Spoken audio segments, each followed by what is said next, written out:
All right, that is a fantastic question. And I think the best way to answer that question is to kind of let you guys know, help you guys understand what is causing that pain that is most often bringing people into the clinic.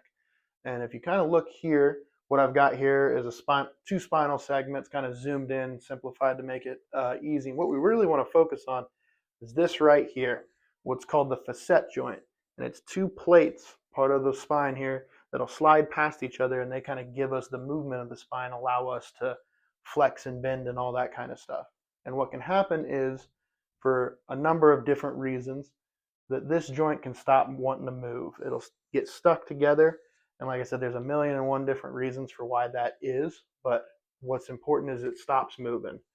And what happens is it sends a signal up to the brain, and the brain notices a joint that's not moving. And the best way for it to protect that joint while it heals is to brace it. And what it does to brace it and keep it from moving is it'll tighten all the muscles around it. And that's when you're walking around and you're noticing that your neck feels a little bit tight, your low back feels a little bit tight when you're waking up in the morning.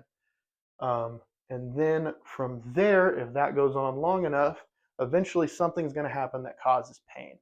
And that can be overstretching. It can be bending over, feeling like you're just going over to pick up like a pencil that dropped on the ground and you felt like you threw out your back.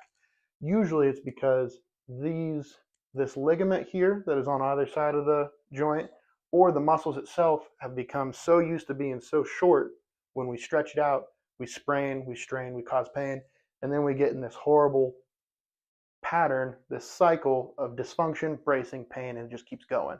What we look to do is restore joints function, restore their ability to move, and hopefully get rid of that dysfunction, bring back a healthy cycle where we're getting rid of the bracing, we're getting rid of the pain, and hopefully making things a little bit more comfortable and a little bit easier to get around.